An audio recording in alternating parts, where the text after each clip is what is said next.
Yes, people.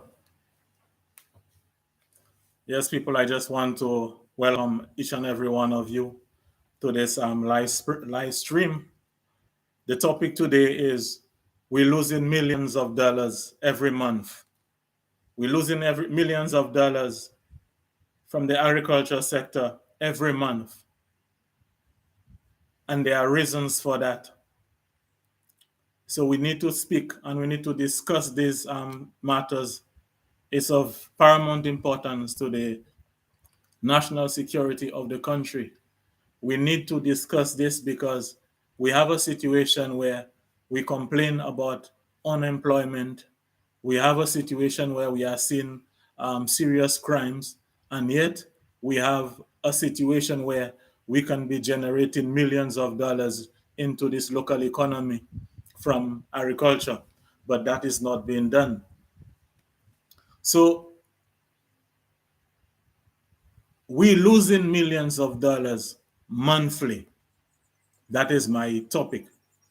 But actually, I want you to recall that there was a time where we were gaining around $3 million every week from agriculture. There was a time in this country we were generating revenues of $3 million was coming to our local economy every week in this country. And I can recall I was living in Denny Riviera at that time. I was going to school. And every week, somebody from Denny Riviera or some other part of the valley was buying a vehicle. Every week, somebody would be purchasing a new vehicle in the valley. So this is how it was going. You would have things like alak poyon. Poyon means somebody bought a new vehicle. Somebody would say alak poyon. Um, different people would that one take one, Tiko Poyon, Shewi Poyon. That's different names of farmers would be buying a vehicle every week. Somebody would be buying a new four-wheel drive vehicle. Fast forward, and we have the situation that we are in right now. But the thing is, some people are making it look like it's almost like there's nothing that we can do to get out of this situation. And I believe that there's much we can do to get out of the situation. There's much that we can do to put ourselves in a situation where we in this country making $3 million every week, $2 million every week coming to our local economy on a weekly basis. And that can be done because it has been done before. So we're going to look at some of the things that we can do. Some of the things that we can do. And anytime in this country somebody come and speak this kind of talk this kind of talk in this country, the mentality and the ideology of the people is that man want to go for politics, that's why he talking like that. I can assure you people that I'm not interested in getting involved or being a candidate in this country. There was a time that was one of the things that I want to do. I can tell you people unequivocally, without any doubt, that I have no intentions of getting involved in partisan politics in this country to play like I representing people. I will not do that. So I'm at liberty to speak because the mentality of the people in this place is anytime you're speaking on like you want your country to go forward, it is some kind of political aspiration that you have. But today, we have to speak on how because if the country goes forward, if we are doing well in agriculture, it will help us in the crime situation that we have. More money will be circulating in the economy. Things will be better off. I have a kind of nostalgia. It's like a feeling of wanting the things that we had before. When I was going to school in Castries, we had a time when the banana thing was booming in the late 90s. We had a situation where in this country, in St Lucia, they every Friday on the bus stop, you would see the number of grocery bags people would have.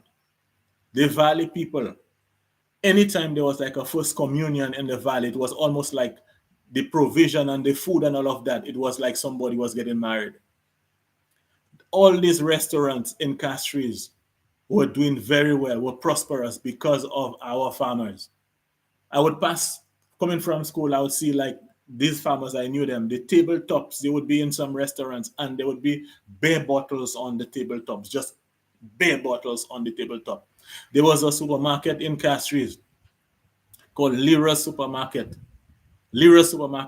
And it was our banana farmers that supported Lyra Supermarket. So agriculture has done us well in this country. The banks used to be calling farmers to come and take loans, and now our banks behaving as if they do not really want to see our farmers. That this I remember those days, you know what I'm saying? And I long for these days. And it may never come back with the strength that it was before. But I really want to see that we generate serious revenue in agriculture. It is a something that we have. It is a tap that we have to. We just have to open it, but we're not taking advantage of it. So one of the reasons why I believe that we are not taking advantage of the situation and bringing millions of dollars in this country on a weekly basis from agriculture is because we in this country, a lot of us have a slave mentality. A lot of the people have a slave mentality. Let me tell you something. During the time when Banana was running things in the country, there were farmers. A lot of the farmers, there are people that I know personally, the farmers in my community. These guys were making more money than a lot of civil servants. These guys, a lot of farmers that I know personally were making more money than the prime minister of the country at that time. Farmers, these guys were doing well. But here's the problem, here's the slave mentality. These same men, these same men who made all these monies, these men were able to build houses on the farming. These same men were able to send their children to universities without loans. These same men were able to buy four-wheel drive vehicles. Sometimes farmers would have two. These men were able to do all of those things. And at that time, it was very common to see like like a farmer would have some other women and they would actually build like pieces of houses on their house. So the money was circulating. Whereas these guys were making all these monies, you know what, where the slave mentality come? They were discouraging their children from getting involved in agriculture. These men made all these dollars from agriculture, but yet they were discouraging their children. Imagine you living in a house with your parents or whatever, and these people making they're generating huge amounts of money from farming. But from the time you're small, a little child, they ramming it in your head. Don't get into farming. Agriculture not good. Don't go into farming. Agriculture not good. The same people that are making millions of dollars. But juxtapose that, come put that against white people. I went to school with white people, white guys in America. Some fellas went to university to study veterinary science.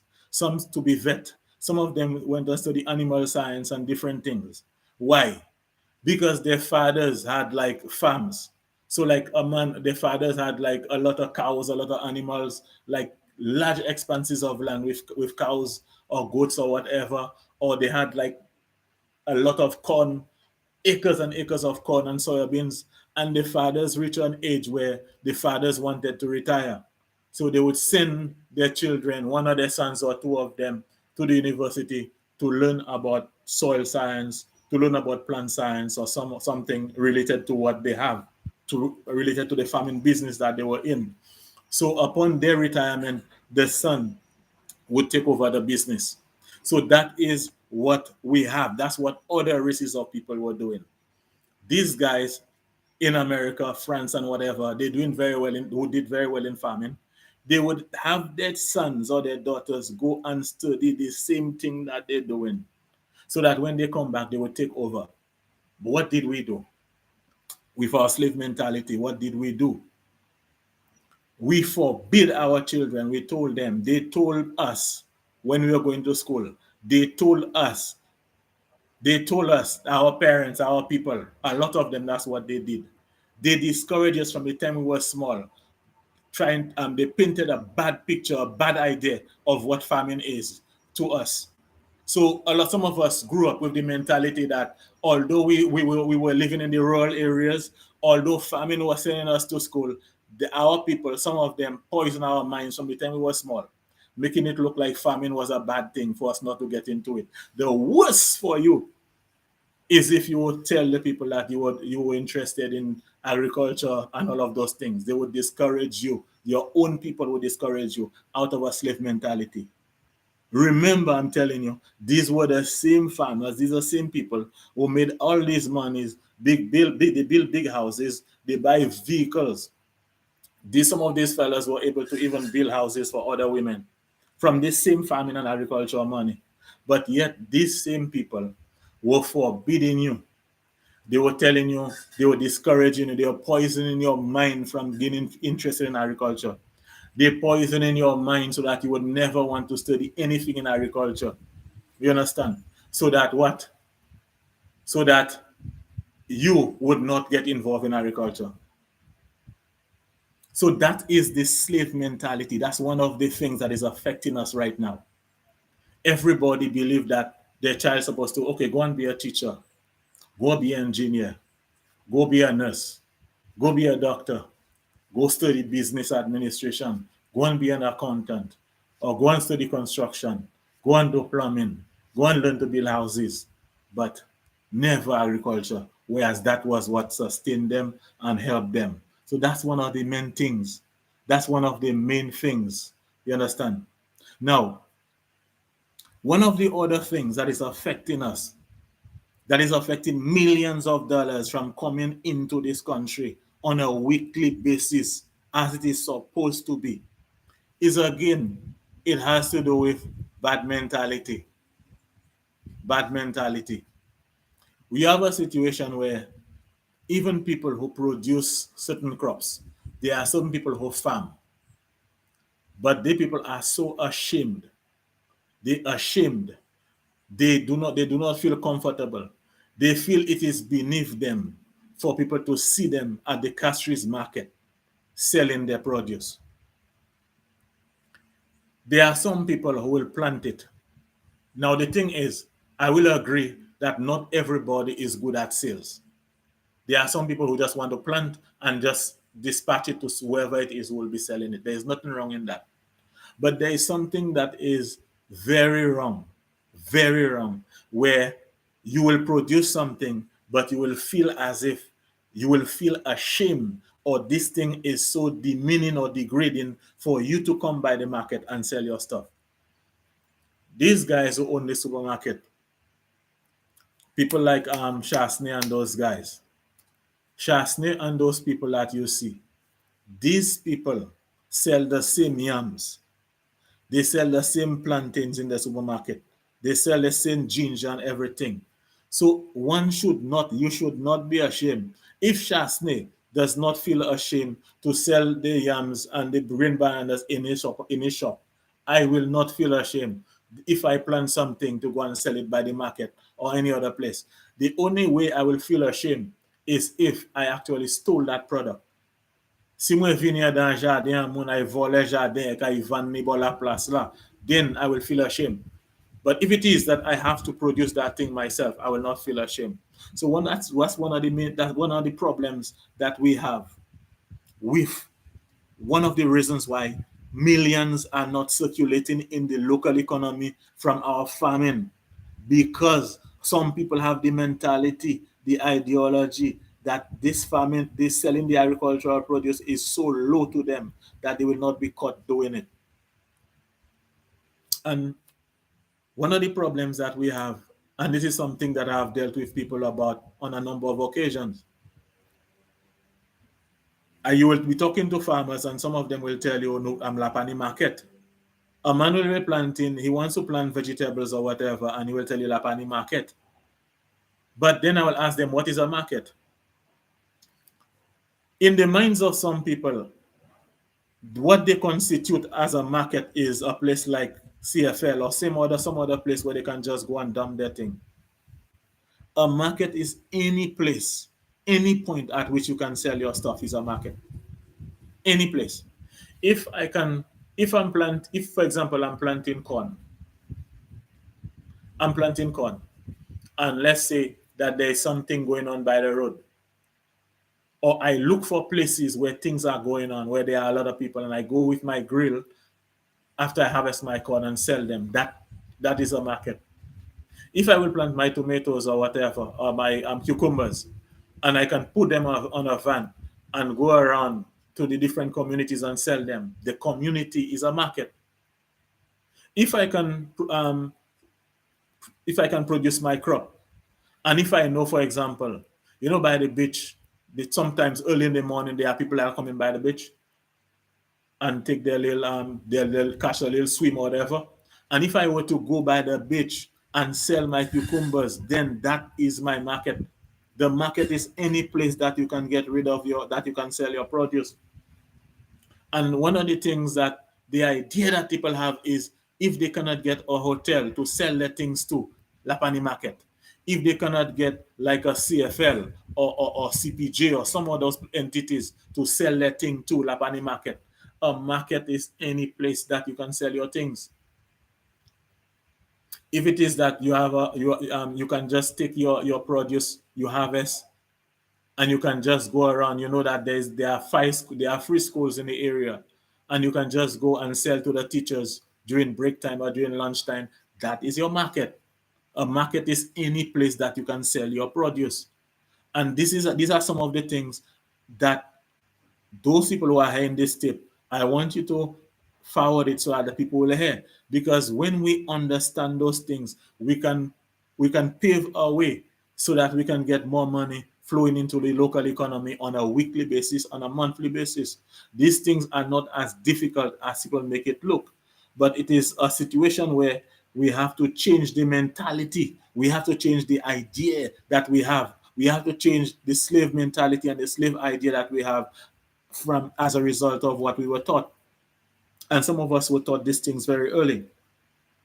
The other reason the other reason that we are not generating millions as we're supposed to on a weekly basis is we have not understood that the land is the majority of the resources that we have to generate revenue in this country.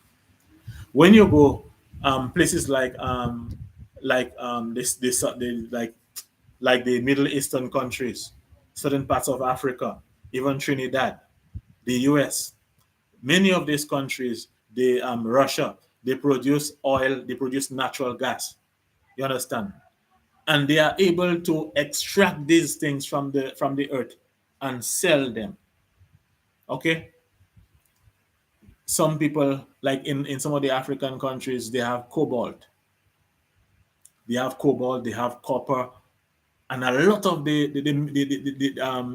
the materials that people need for different applications in electronics and to build different customer items. You have them in Africa, so that is the natural resource that they have, and you go based on the natural resource that you have.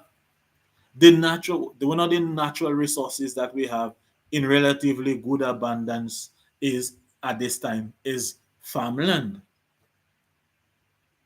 We have farmland, although limited depending on the way you look at it, but that is what we have. What we have is farmland. So, if this is what we have, why is it that we are not exploiting sufficiently the farmlands that we have? Maybe a year ago, I went into a place in Tenerife where there was a lot of bananas being produced in that area. And it was a shame, it was very painful to see that the places that people were producing even truckloads of bananas for the export markets, there is nothing there. And even there are people who held on to farming, and even probably last year, some people just left farming. That is the resource that you have. That is the resource that you have. Why is it that you're allowing the resource that you have to be abandoned? We have a situation now where Even where you live now, you finding this poisonous featherless snake is now infesting the place. They are invading. Why? Because we have abandoned the natural resource that we have. The natural resource that we have, that the God gave us, where we can generate revenue, where we can bring millions of dollars in the country, we abandon that. You think Saudi Arabia will abandon their oil fields, their oil wells? You think the African countries will abandon the places where they can sell petroleum and things like that? Their copper? But yet we do it. We do not have gold that we know of. We do not have petroleum that we know of. We do not have copper that we know of. But yet the one we have, and we can actually do something about it, where we can actually produce food even for the export market. But what we do, we abandon this too. We abandon that too. And so what we have is that coupled with the mentality where they try to make it look like our own people who benefited from farming before, who did all of these great things on farming, poison our minds when we were small for us to be, so that we do not get into agriculture. All of that come together and causing some of the problems that we have. It is very painful and shameful to see. In high noon, there was a time when I was working for the bank and I was going to Millet to look at certain projects. And in high noon, there is that road. There is a, when you go into Millet, there is a left turn to take you to Kaiko, and there is the one that goes straight up that will take you to Tetshime. Before the junction, there were, I think there's a bus stop somewhere around there, and there were guys who were gambling on the road, the young fellas gambling on the road. I had to literally stop my vehicle to allow them to take their gambling equipment out so that I could pass through. This is the situation that we have. And people who have jobs where they travel different places in the country, even places that were very prolific in agricultural production, it is not strange now to see young fellas in high noon, I'm talking about high noon, sitting on blocks doing nothing. Whereas the natural resource that we have, that is our gold. That is our platinum. That is our silver. That is our copper, the soil that we have. But yet that is abundant. That is nothing is being done with it. And then people complain, and that's what you hear. So the thing is, no matter which government is in power, you hear the same people complaining every time. Whereas we have these minerals, we have these resources available, we have the land available, so that we can extract the minerals out, the nutrients out of it to make food. But people are not interested in doing that. They are allowing the thing to be correct covered by forest. Now we have a problem with snake infestation. So what is it that we're going to do about that situation? We need to make use of the natural resources that we have. We need to make use of the natural resources that we have. And the thing is, incidentally, there are some lands in Denry Valley area. These lands were under some different government, NIC, and no, not NIC, Invest St Lucia, and some other names, responsible for some farmlands and things like that. And what is happening now is that there are certain people who have these lands, and everybody know that they're not doing anything with it. So some of these lands were allocated for banana production. So what they do is they will allow the land to stay there. When people start complaining about these things, they will start behaving like they're cleaning it up, spraying the grass and things like that. And then that they'll allow it to get abandoned again until people start complaining the next year. So what they're doing is they are not cultivating the land. They have those lands. They refuse to do anything about it. It is almost like they are speculating on these lands. They hope that one day the government is going to sell them these farmlands, and then they're going to be doing some other thing with it. And these are some of the things that is why these are some of the weaknesses of governments that allow these people to stay on these lands, not farming, not producing anything out of it, whereas these things can be used by serious farmers to produce. There are people who need land to produce things. They cannot do it because there are some people who literally tie the lands. They tie their lands, they lay claim to it, they do nothing. And anytime somebody wants to do something, people start talking about their land, they behave like they're doing something. So we're losing millions of dollars every week because of those things. Another thing that we have to look at, it's true that these days the, the price of agricultural input has increased, some of them tremendously. But what we have now is a situation where some people are behaving like they want to leave farming because they're saying that it is the price of the inputs are prohibitively expensive.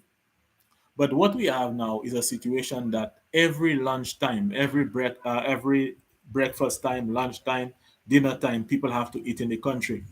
So if it is that you will not produce, the food will have to come from some other country to come to this place.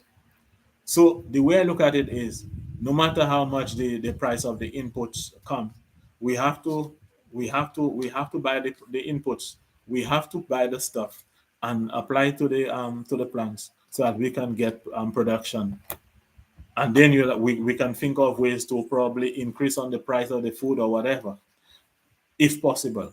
But if it is that you're going to say that you're not going to produce because the price of input is too high, then what will happen is we will have to bring these foods from overseas. And then what will happen in the country? We are going to again lose millions going overseas because we fail to produce because we're complaining about the price of inputs. These are some of the things that we have to watch.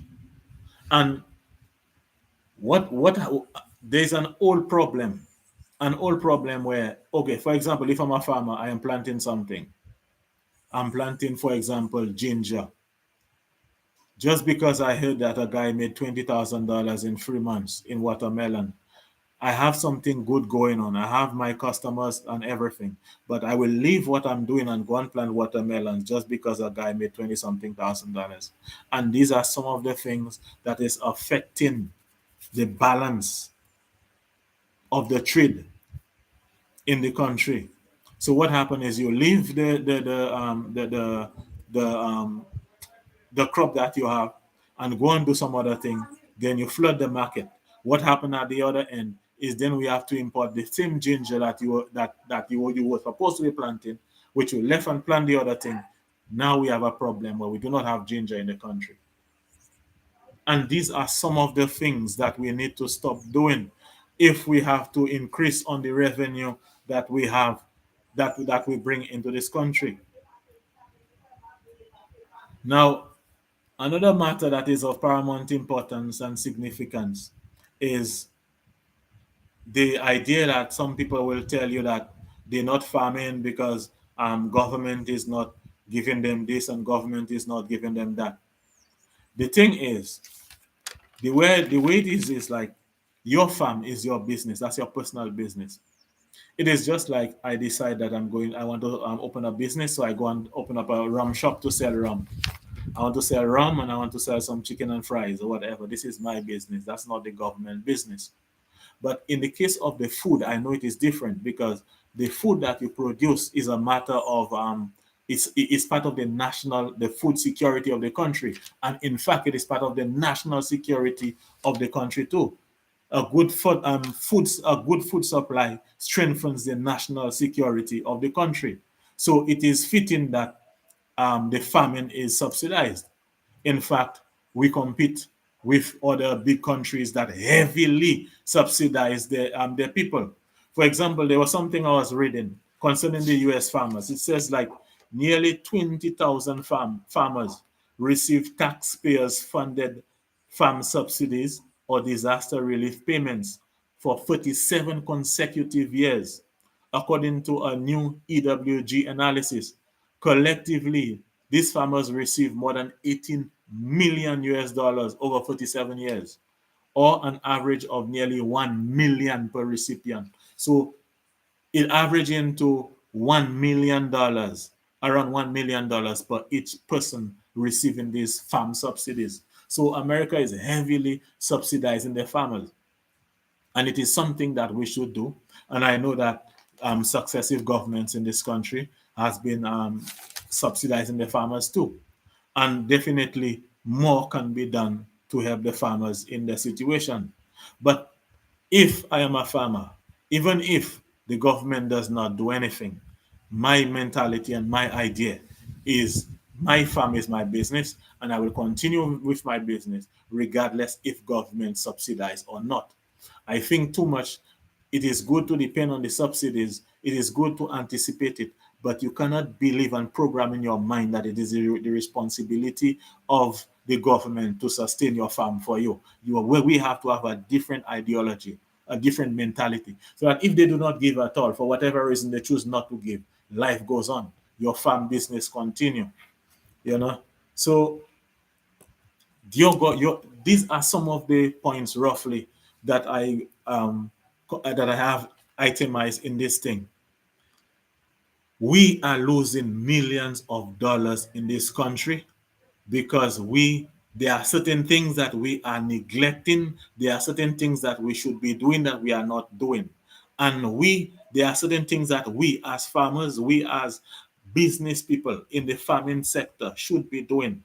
But you see, what happened in this country is everything is about Labour Party and UWP. Labour Party and UWP. It's almost like when you dream, that's all the thoughts that come that run through your head when you sleep.